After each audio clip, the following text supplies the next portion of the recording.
Welcome to this whole life action hour on the art of wintering, wellness support for the colder months. I'm Ocean Robbins, your host for today. When the days get shorter, when cold settles in, how can we embrace winter as a season of restoration instead of depletion? In this action hour, we're going to be talking with chartered psychologist and self-care expert Suzy Reading as we explore how you can slow down, how you can replenish, how you can find balance through intentional self-care. Drawing on her extensive work in stress management and her newest fabulous book, Self-Care for Winter, Suzy is going to help us reframe winter as a time for inner nourishment and for deep renewal. Together, we're going to explore evidence-based practices that support energy and mood and resilience so you can move through darker months and colder seasons of life with more groundedness and the capacity to replenish. You're going to discover simple, practical rituals for warmth and rest and connection that honor both body, mind, and also spirit. Whether you tend to feel low energy this time of year, or you're just looking for ways to make winter or any wintry season of life more meaningful, this conversation is intended to offer insights and tools to help you thrive with strength and serenity. This event is part of Whole Life Club, Food Revolution Network's ongoing membership community.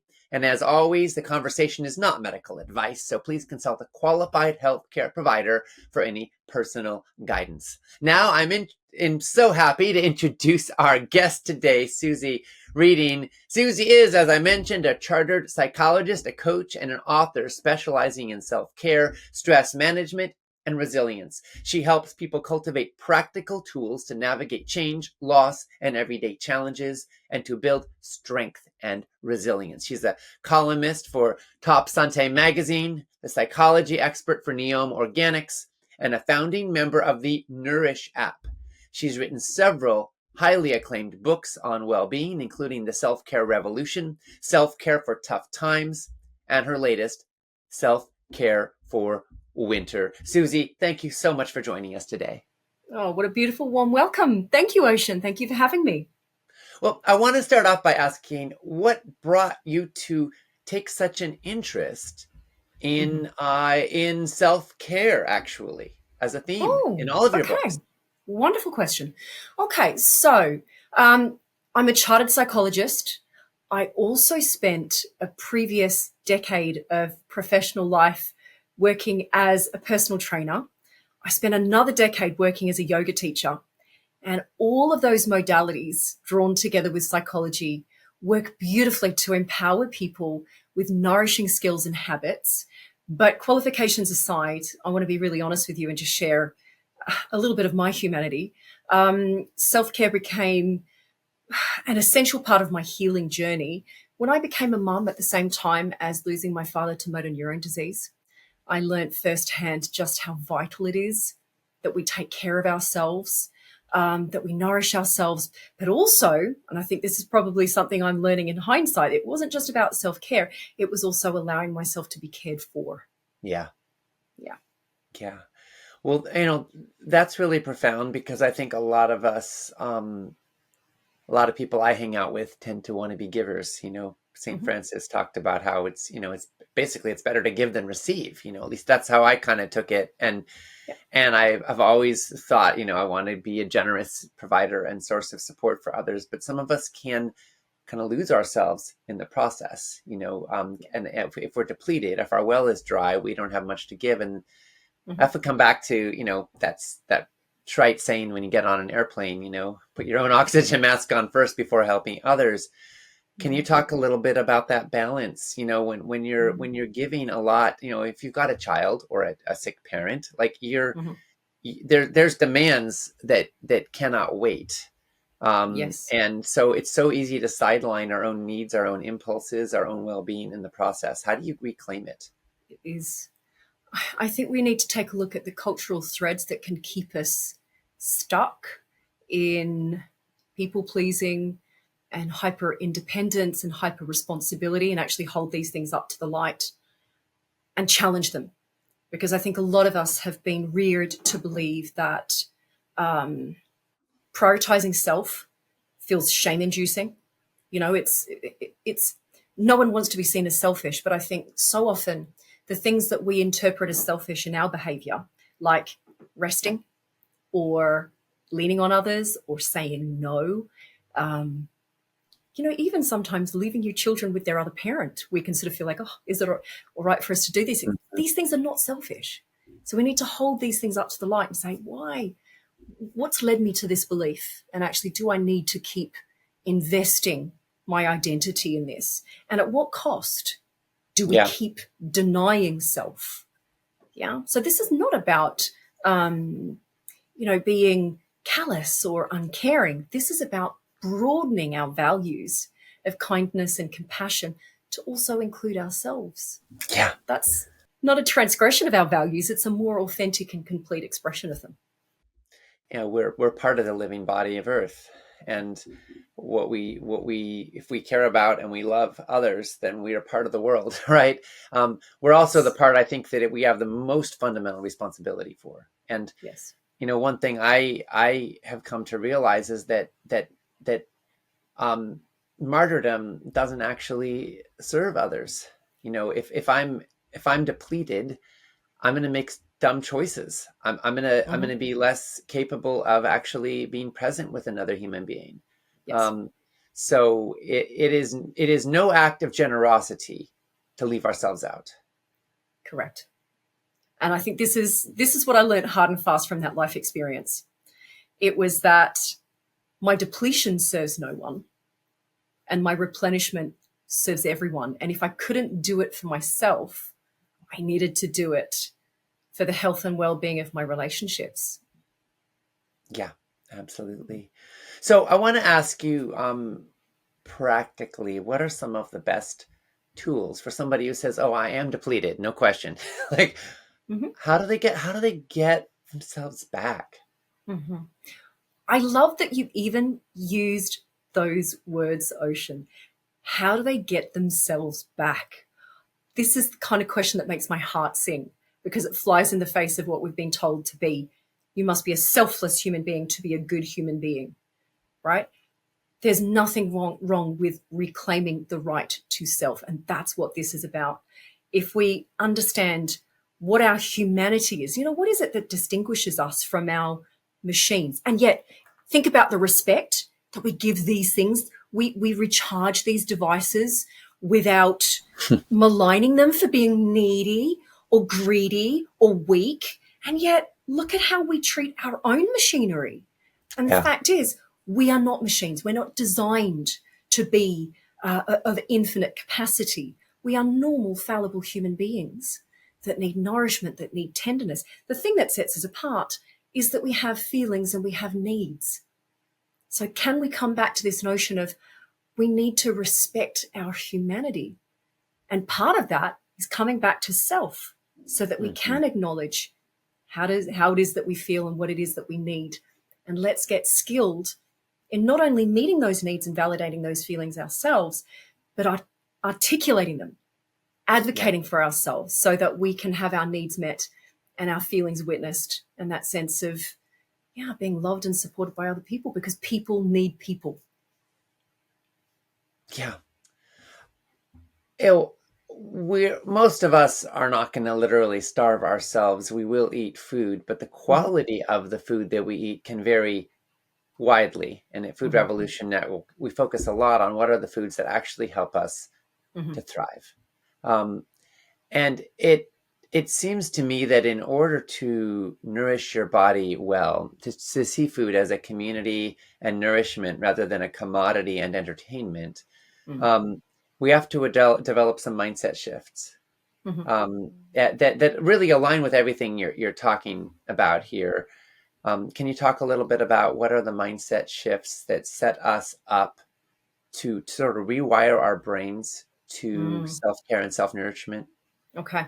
So instead of seeing nourishment and food and self-care as something that we have to earn, something that is contingent on being productive or completing our to-do list or tending to the needs of every other human being before we take a look inwards, I would encourage people to look at self-care and nourishment and food and hydration as this is how you resource yourself. Mm-hmm. So any quality that you hold dear as a human being, you're more likely to model that, you're more likely to be that when you've had a moment to lovingly tend to self. So this is what's necessary rather than after the fact. Yeah. It's gotta be just, this is the scaffolding that we need in life to be able to function as we aspire to. Yeah, thank you. One of your books is called Self-Care for Tough Times. Yes. And tough times can be, obviously, when we're parents or we're losing a loved one. They can also be related to career challenges, relationship challenges, or political and social challenges. I think that many of us feel that we're living in a time where a lot of the social contracts that we have thought we could count on are unpredictable or uncertain, and our society feels, many people are very pessimistic about where society is going. So we could say that we have a kind of existential angst, especially younger people, I find, about the future of the world. In that light, can you talk a little bit about some of the principles that can help us resource and be resilient? And is it possible that tough times could actually fuel, catalyze responses in us that make us stronger and more courageous? And how does self-care play into that? Absolutely. Okay. I want to preface this conversation with an understanding that while we may be setting the intention to stoke our resilience and to boost our ability to cope, I want to make it really clear that no one is immune from overwhelm, burnout, anxiety, depression. No one is immune. You can do all the right healthy things and still be flawed by life. Yeah. Okay. So this is not about being endlessly motivated or impervious to life's blows. Okay. It is okay to have a normal human response to tough times. And that means for us to struggle. Yeah. I'd also add to that definition of tough times, it's not only things that you would rather avoid that can have us feeling overwhelmed. It's also things that we greatly aspire to, like scoring a promotion, like moving countries, having children. So it can be things that we work hard towards that quite often people feel that they don't have a right to struggle because I selected this, I wanted it, I chose it, I worked hard. No, you've got every right to find that hard, and it's okay to find it hard. Yeah. It's hard because it's hard. Yeah. Okay. So how do we protect ourselves? How do we restore ourselves? How do we heal from these experiences in life that are just normal part of the tapestry of our human experience? I think the single most important skill is self-compassion. Okay. It is being tender with ourselves. It is acknowledging that there is this thing happening and it is having this impact on me. And it's okay to feel like that. And I think probably the single most healing sentence I ever heard was when my grief counselor said to me, "Sweetie, you have every right to feel as you do. Any human being would." And it was like, okay. So now instead of me giving myself grief for feeling like that and sort of haranguing myself into, pull yourself together, get your act together. It was like, do you know what? Sometimes it's okay to fall apart. Yeah. You know? You're not wrong. You're not broken. Or if you are broken, that's okay. It can be a glorious reorganization of self. You know, sometimes that falling apart is a necessary step in our healing journey. Because it's okay to evolve in response to these life experiences. You know, that's not, it's not, I think healing looks a lot messier than most people think. And quite often people conflate coping with thriving. I don't think people understand how messy coping can look. Yeah. Coping doesn't look put together all the time. Yeah. It's okay to feel. Yeah. Beautiful. Thank you. You know, I lost my dad in June of 2025, and he was my dearest friend and colleague and a huge light in my life. And um, since his passing, I've had times of just feeling very empty and bleak inside, and then also Mhm. times of feeling a lot of grace and a lot of gratitude and all sorts of feelings. But recently, I was heading to a conference where I was going to learn a lot of business skills, and I was on the way. I was at the airport with a friend, and I was feeling pretty depleted and empty. And I said, I wanted to feel peppy and excited and curious and like ready to get the most out of this moment, but I just feel empty and bleak inside. And she said something that kind of changed my life. She said, "That's where seeds get planted." Mm. And it just struck me that you know, that it is winter that makes way for spring, right? And Mhm. and winter is beautiful in its own right, not just because it makes way for spring, but it's sometimes in the great moments of greatest emptiness that we actually have space Yeah. to learn something new, to receive something we couldn't have received if we were not open in a way that we never can be when we're full. That is so touching and so inspiring. And thank you for sharing your humanity with us, Ocean. That is so beautiful. When you think about it, the farmer rests his fields, doesn't he? There is this time that appears to be fallow, and Yeah, it's not without deep purpose. And from that blank canvas, the most beautiful things can grow. So I think we can take enormous solace from that. yeah, Thank you. yeah, Mm. yeah. It is typical in winter that a lot of people have higher rates of depression. Yep. And some people say it's because we're having less exposure to natural light and we need Mm. that for our nervous systems. Can you tell us a little bit about these dynamics? What are some of the challenges Mm. that come with the winter season? Right. There are lots of challenges. And I really want people to understand that perhaps the mantra might be, it's not you, it's winter. I think we vastly underestimate the impact that these environmental cues have on our body mind. So it's cold temperatures, it's the lack of daylight, it's also that it has an impact on when you think about when it's cold, what do?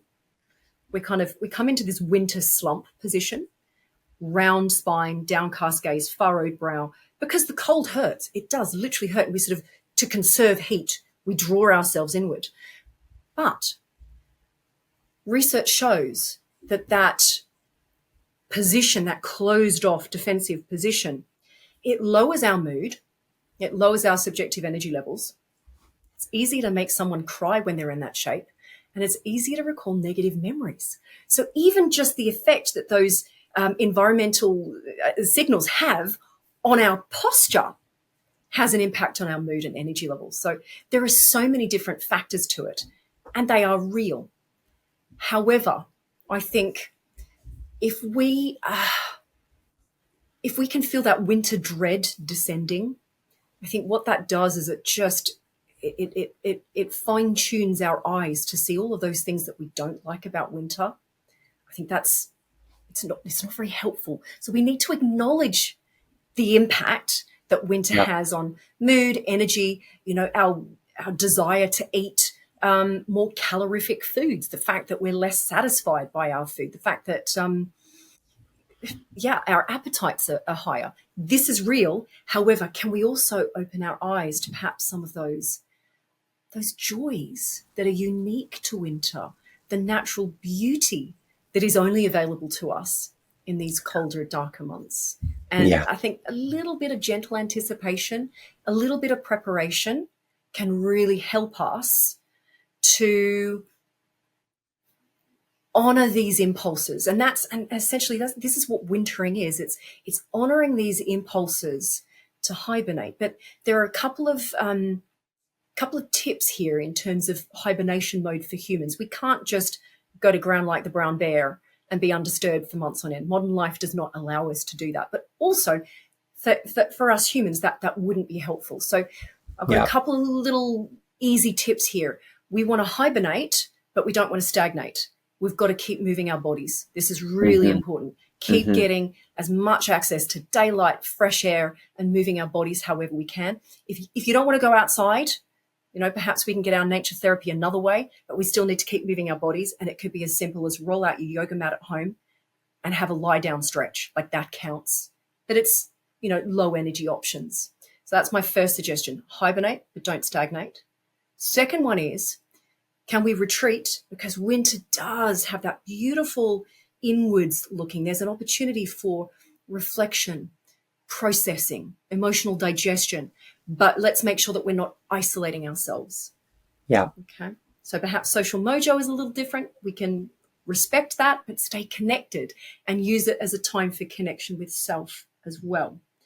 And my last suggestion is we definitely need more comfort in the absence of that effortless mood boost from sunshine and blue skies. We need to comfort ourselves, but let's comfort ourselves without self-sabotage, which I think a lot of people find tricky because they associate comfort with, well, I need to eat this or drink this, but actually comfort can take a whole heap of different shapes, can't it? Yeah, comfort foods is typically something that's not healthy for us. That's almost the definition of it, which is a very strange concept because I don't know, in the long run, it's not comfortable to have heart disease or diabetes or, all the other problems that come from junk food. Yeah. But it can trigger short-term dopamine hits and so forth. But there are ways to comfort ourselves and nourish ourselves that actually help us be more whole rather than less. Exactly. Help us feel more alive and not numbed or disconnected from self. So in terms of comfort without self-sabotage, please can we think about our relationship with food and hydration and make sure that we're really genuinely being fed by what it is that we're imbibing and consuming. But think broader than that, comfort also comes in the form of, a garment that's tended to the touch. It could be a weighted blanket. It could be a layering of light. It could be, I like bright colors because that gives me a little bit of a feel-good boost. I think probably the most potent would be some kind of ritual that gets breathing, movement, and touch involved because our whole body mind is going to sing with some kind of ritual like that. So to break out of that winter slump, should we do some practices, Ocean? Can we get practical? Let's do it. Let's do a practice. Okay. This is my favorite stuff. I want people to come away with something that they can do that will help them feel that sense of tenderness, but also a little bit of I like a bit of zest. So if we start with something that, bit of movement. So can we get a little chicken wing action going? So fingertips on shoulders. Now, as you breathe in, can we sweep our elbows up? And as we breathe out, can we take them back and down? Okay, so it's always up, back, and down because that draws us into this tall, upright posture that helps us feel more poised, more ready, more present. Okay, so this is a movement practice. We know that movement is a potent antidepressant, but it's also a breathing practice. And when you breathe better, you feel better. And it breaks us out of that winter slump. Can you feel it? Breathing in as the arms go up and then out. And out as the arms go down. Exactly. Yeah? Check in. How do you feel after that? Is it pleasant? It feels nice doing it, but how do you feel after it, Ocean? I feel more alive. Yep. There we go. Like there's sensation happening in here. Good. Okay. Yeah. Now let's check in. When you're starting to feel maybe a little bit full up, if you're starting to feel fatigued, physically, where does that manifest for you, Ocean? Usually I feel this kind of faint feeling in my chest. This kind of empty sensation. Okay. I tune out. It's like when I'm saturated or full. Yeah. I start to tune out. Okay. Like it's almost like my receptors are shutting down because they can't take more. Okay. It sounds like your body is saying, do you know what? I need a break. Yeah. And if you're not going to give it to me, I'm going to choose it for myself. Yeah. Yeah. And I think this is something that will resonate really broadly for people. It tends to this feeling of, either feeling full up or the tension mounts. We tend to feel it in heart center. We feel it in neck and shoulders. We feel it in the jaw. So I'm wondering, can we keep getting practical? Can we do a couple more? Yes. Yeah? Let's do more. Great. Yeah. Okay. So let's use this as an invitation to come back to the body. Okay. And for people that find that tension manifests in the shoulders and the jaw, I want to do a little bit of a release, because I think most often people will say, well, if I'm feeling tight, I need to just let go. But I don't know about how you find that, Ocean. I find it really hard to relax in stillness. It's really challenging. Mm-hmm. And what works better is doing a little bit of gentle exertion as the gateway to relaxation. Okay, so what we're going to do first is release head, neck, and shoulders. And then we're going to come back to this heart center and finish with something there. Okay, so can we make a fist with both hands? Get both hands involved. Yep. Okay. Now you can feel that working the hands. Now, can we get the biceps involved? So bend your arms, squeeze your biceps. Can we squeeze our shoulders up to our ears? And can we take a deep breath in? And as you exhale, let all of that effort go. And we might need to do it a couple more times for maximal effect. Okay? Squeeze hands, bend your arms, get the biceps involved, squeeze your shoulders up to your ears. If you want to, you can get all the muscles of your face involved as well. Deep breath in, and with an exhale, let it all go. Okay. One last time. Hands, biceps, shoulders, squeeze muscles of face, take deep breath in. And with a sigh, exhale it all out. Okay. Sometimes we've got to create a little space. Yeah? It brings us back to the body. And then let's just finish that practice with a little, this is where the comfort comes in. Can we rub the hands together? Create a little bit of warmth. And then bring the hands very tenderly to the heart. And whatever it is that's happening there, whether there is tension, whether there is emptiness, whether there is any other sort of residue, emotional tone, we're just allowing it to be there. And this placing of the hand at the heart says, sweetheart, I'm here. I can sit with you in this. It's all right for it to be as it is. But let's just watch what happens when we tenderly witness it. When we allow it to be there, when we don't chase it away or run away from it, we can just allow it to be here, and we can be tender with ourselves. We can breathe into it. And we can notice other parts of ourselves that perhaps, maybe there's an ease. There's an ease somewhere else. We can make space for that as well. And it's okay. It's all right for us to feel as we do, but we can be here for ourselves.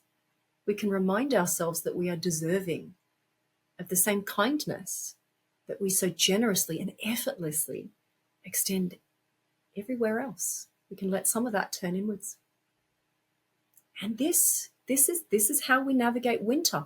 This is how we navigate tough times. This is self-compassion in action, where we're noticing there is this ache, there is this loneliness, there is this gritting, this holding. And we extend tenderness to ourselves. We lovingly tend. Thank you. I'm struck by how sometimes when we try really hard to relax, for example, it's actually counterintuitive, but tensing and then letting go creates a different kind of relaxation. I remember I was working with my chiropractor a while ago, and I was struggling with I didn't have a lot of neck movement this way. And what he had me do was actually press really hard. Yeah. Like the other way. And then my neck's, and then I let go, and there's more movement, Yeah, makes perfect sense. It's like, exert to release, switch on to switch off. Yeah. Or sometimes, you're opening a door and you got the key in the lock and you got to turn the wrong way before you go the right way. There's something about that's so interesting to me. And I think it ties into a larger thing that's been very present for me recently, which is to truly accept all that is, including the part of me that's not okay with all that is. Yes. There are parts that are just furious about things in the world, things in my life that I just think are wrong, injustice, violence, war. Yes. And then there's a part of me that also knows that part too is okay. Yes. Right? The activist, the change maker. And there's a greater field of acceptance because wanting the world to be different than it is doesn't actually change the world. It just makes us suffer more. Nietzsche said, "He who will, the fates lead. He who won't, they drag." And so I'm really interested in how we can be on our authentic path and accept the way things are and be mobilized, right? And there's something about this field of self-care and self-compassion and kindness and love and Mm, presence, it gives us mm, more ability to be here in this body with all of its sensations and all of its tightness and all of its realities. mm. And that's okay. All of its needs and all of its desires and all of its hopes. I love Yeah. what you said there, Ocean. This is a coming home to self, which means a gathering up of all of these various parts of self, not denying, not demonizing, Hmm. not wishing away, willing away. It's holding up these parts and saying, what is it that this part is trying to protect? Hmm. And how can we honor that?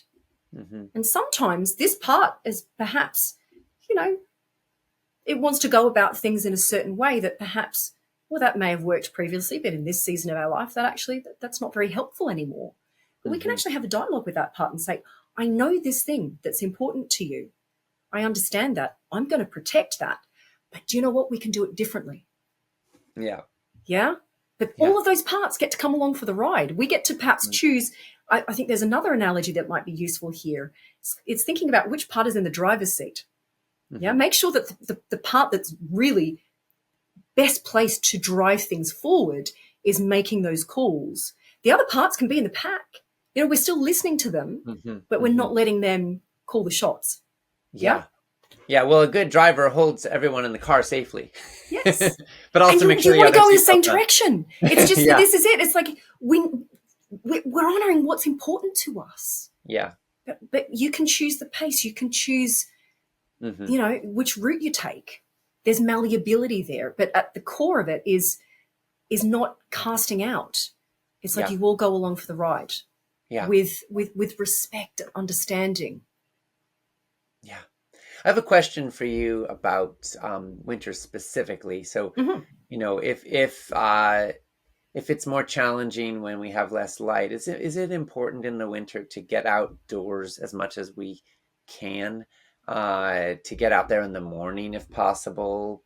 If I would there's, suggest so. assuming we live in a place where there is any light in the day, and are happy lamps potentially a benefit for some people, Yes. or red light therapy, or any other tools to help us, Yes. especially during those seasons? Yeah. So in the absence of natural light, artificial light can support us, whether it's lamps, whether it's just a layer of lighting. I would suggest that fairy lights are not just for Christmas.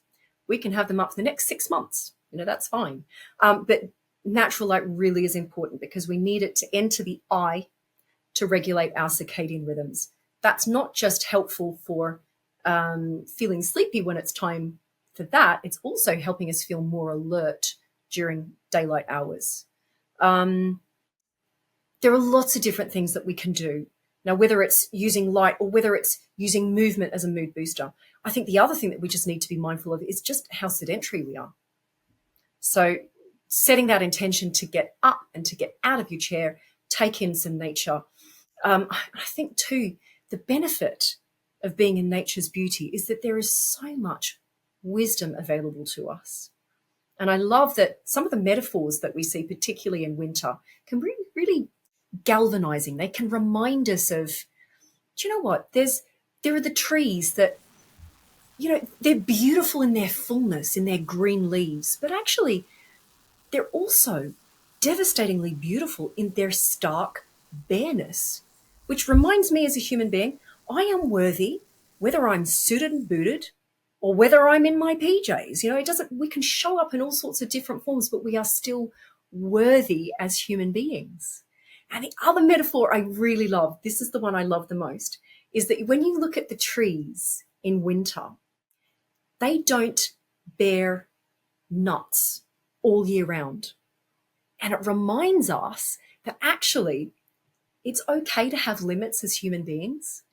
Look at the trees. They give from an abundance, but when they haven't got the resources, they alter what it is that they give of themselves. They still provide protection in their branches and they still provide nourishment from their bark, but they don't provide leaves and nuts and fruit all year round. So us human beings, it's okay for us to tweak our pace, to Yeah. alter our expectations of ourselves, to not always say yes.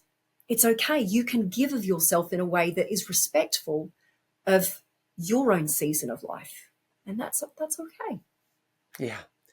Um, a lot of us go and go and go, and we kind of we don't know how to pace ourselves Hmm. sometimes. Hmm. What are some early warning signs that we're running on empty, and how can we respectfully respond before reaching burnout? Okay. I think this is a great question. And if listeners were to pose it to themselves, quite often what people think of the early warning signs are actually middle to late warning signs.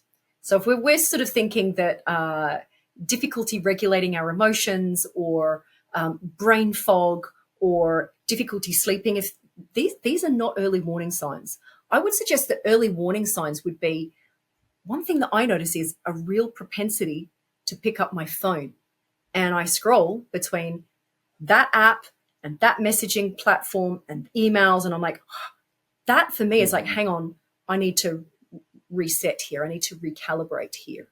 But, that sort of depletion can manifest in all sorts of different ways. And I really would encourage people to think about, what does it look like for you? Is it some kind of physical manifestation of tension or aches and pains?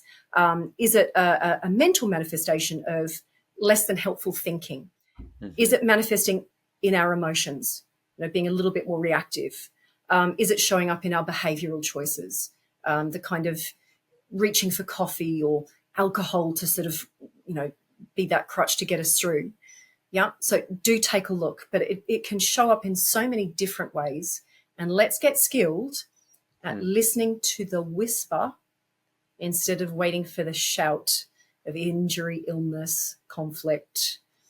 Yeah. Because the intervention that's Yeah. required at that stage is so much more labor and time intensive than if we'd just been a little bit kinder to ourselves, taken a break sooner.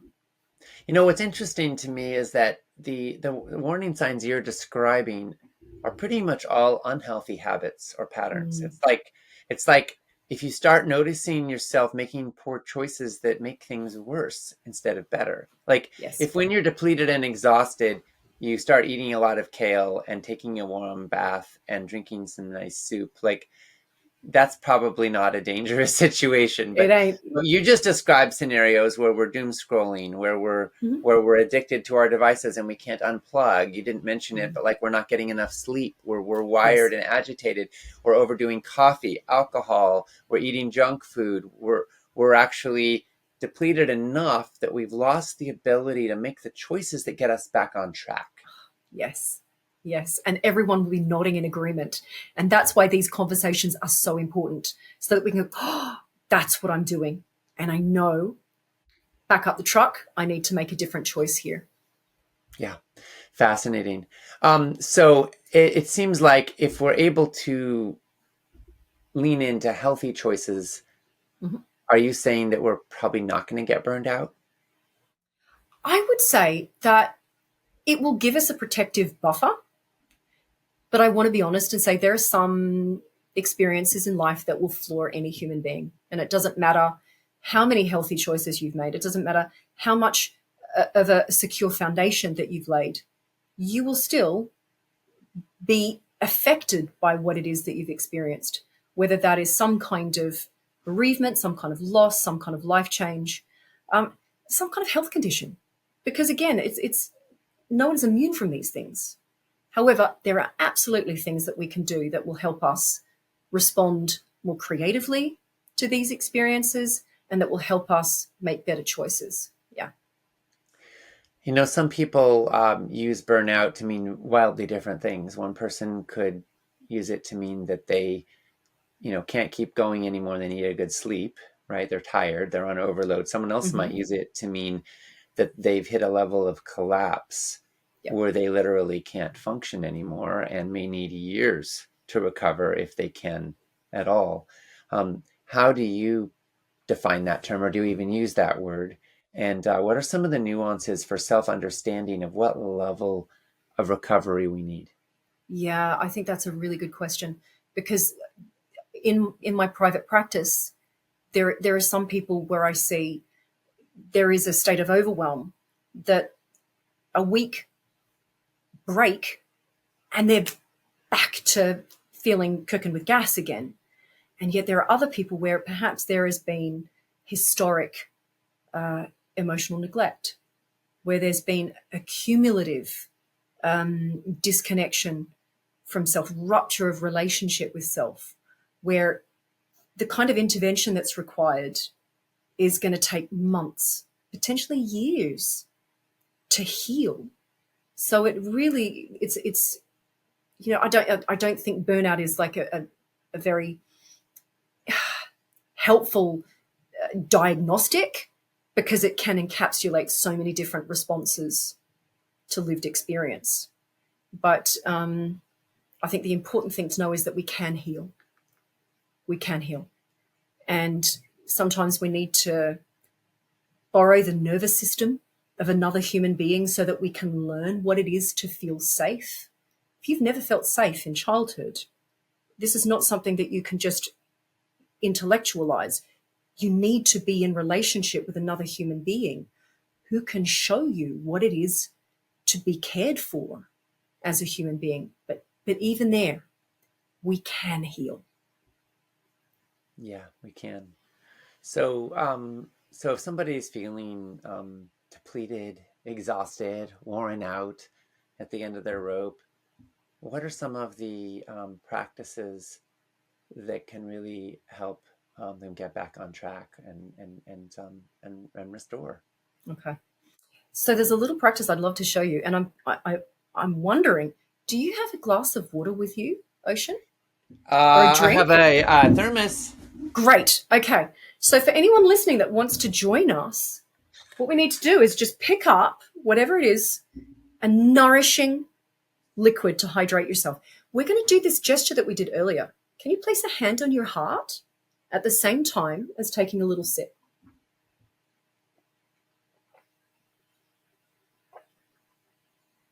And do you notice how this somatic hold of hand on heart changes the sensory experience of drinking? How did that feel for you? Yeah, it's a the act of nourishing with intention is different Yes. than nourishing thoughtlessly. Yes. And can you feel, you notice the temperature of what it is that you're drinking. You can feel it in your mouth. You can feel the sensation of swallowing it. And with that, you can actually receive the sustenance from it more effectively. Yeah. Okay. With this mindful check-in, I want to couple it with 2 prompts. Okay. So you put hand on heart, you take a little sip, you check in with yourself. The first prompt is, where am I at? Just take a moment to notice without judgment, what's happening right now? What's going on in my body? What sort of emotional tones are floating about? Where is my head at? Can I just observe compassionately? And then ask yourself, what do I need? And then based on those observations, please go and tend to self. Now, whether that might be, I've noticed I'm feeling a little bit disconnected. I need a hug, or I need to sit with the cat on my lap and just watch it breathe for a minute, or I need a little dose of nature therapy. Can I take myself off over to the window to just seek out a bird on the wing? Yeah. Do I need to move my body? Yeah. Tend. This is how we reconnect with self, and this is how we navigate life. Yes, it is, isn't it? Thank you. I love that. There's so much wisdom in our bodies, in our psyches. It's like we were made to know how to restore. Just like when we're hungry, it's a sign that we need food. Yeah. Like when we're wired in coherence, we know what we need. And listening and learning and being curious what those subtle signals are is so important. And now I do want to ask one other distinction, which is, how do you tell the difference between wisdom and I guess habituated compulsion, addictive impulse? It's like, Okay. for example, when we need comfort, we know that so-called comfort foods are probably not actually going to lead to long-term well-being, but sometimes we're drawn that way when we're tired or fatigued. So how do you know the difference between genuine self-care and addiction? Okay. So I think we need to look beneath the urge, yeah, and question, this thing that I'm reaching out for, is it actually going to deliver what I'm craving here? I think probably a useful kind of rule of thumb is asking yourself, this thing that I want to go and do, is that tending to me in the moment as well as making tomorrow easier? Or is that thing just meeting my needs in this moment? I think that can be the distinction between the true act of nourishment and the thing that, the desire. You've got to look at the need that lies beneath that desire, and can you deliver it in a life-giving way that tends to you in this moment and the person that you are becoming? Is it taking you in the direction that you want to move, or is it taking you away? And what can you find instead of that away move? What can you find that honors the impulse, but in a life-giving way? Yeah, beautiful. Thank you. Well, any other final words here to help us navigate all the seasons of life with kindness? It's been such a joy, and I'm so glad you brought this thread of self in. I want people to understand that selflessness isn't the virtue that we've been led to believe it is. I believe it's a coping mechanism in response to these messages that we've had growing up. I just invite everyone to come home to self. Reclaim the right to express your feelings and needs, clearly in ways that don't do harm, yes, but in being more open and honest and transparent. It actually enables us to interact with greater authenticity. We can show up in a way that benefits all our relationships. It allows us to be a true agent of change. So come home to self. Come home to self without guilt. Come home to self, even in the presence of guilt. Know that it's a thing that allows you to build the legacy that you can be proud of. Beautiful. Thank you. Coming home to self. Friends, we've been talking with Chartered Psychologist Suzy Reading, author of The Self-Care Revolution, Self-Care for Tough Times, and her latest book, Self-Care for Winter. Suzy, thank you so much for your self-care and for sharing it with us in a way that helps all of us to practice and live in ways that align with our values and our love. It's been a joy to share this time with you, and I thank you for your wisdom and your partnership in the self-care revolution. Thank you for your shared humanity, Ocean. This is tremendously enlivening. I appreciate you.